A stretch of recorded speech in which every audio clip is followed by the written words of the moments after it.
Preparations on the grid are wrapping up as we brace ourselves for the start of today's big race. The first of 16 corners that make up this 3.3-mile circuit. The incredibly long back straight provides the best passing opportunity of the lap, with speeds in excess of 200 miles per hour before the braking zone of turn 14. I'm joined again today by none other than Anthony Davidson. Tell me, Ant, obviously there's a lot of development work that goes on with these cars between the races. You've been both a test driver and a race driver. What differences are there in the way you approach those roles? Interesting question, Crofty. They're two very different mindsets. I mean, when I tested for BAR, we had full in-season testing where, per driver, you'd cover up to 15,000 kilometers per season. And in that role, it was more about working for the team, trying to help them improve the car and drive as systematically as you could, so that that data could be analysed in the most consistent way. When you're lining up on the grid for a race, however, your frame of mind's all about what you can get out of the situation on that day, and the car's the tool to help you achieve what you want. You still want to focus on setup, of course, but it's more about the here and now, getting yourself as far up the field as possible, and less about development work for the future. Off the back of a fantastic qualifying session, it's time to see how our starting grid looks for today's race. Alexander Albon will lead us away from pole position, and it's Valtteri Bottas that completes the front row.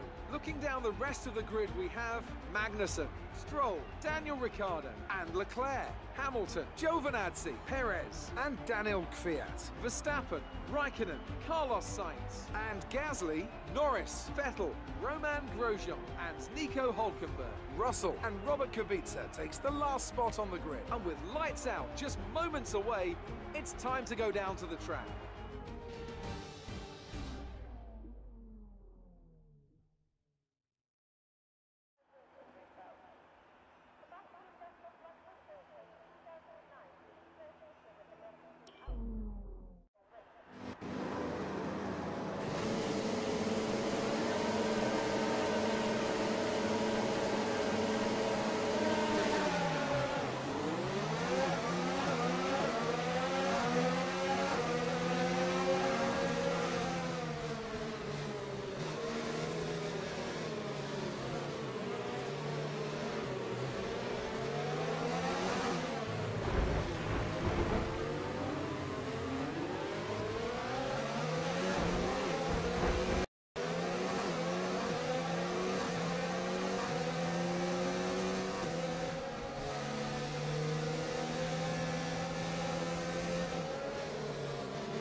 that's it for another Grand Prix and a fantastic win for Mercedes.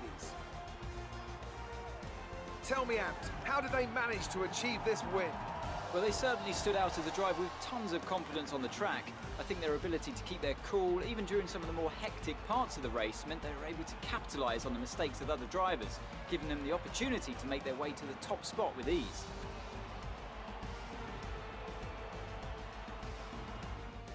So after a magnificent race, we can now see the drivers making their way to the podium.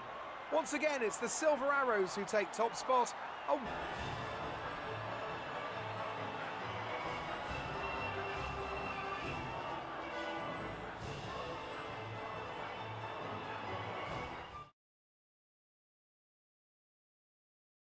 So then, it's time to see how this result affects the Drivers' Championship. Despite the best efforts of our championship leader, that leader's taken a bit of a knock today. After an incredible day of racing, who was your driver of the day, Ant? Max Verstappen seemed to just effortlessly weave through the other drivers today without a care in the world. He was definitely my driver of choice. It's time to see how things are shaping up in the Constructors' Championship. Mercedes continue to extend their lead. Meanwhile, a strong weekend from Red Bull this time out, and they improve their position in the championship. I'm equal parts exhausted and elated with this weekend of Formula One. Be sure to join us for the next one.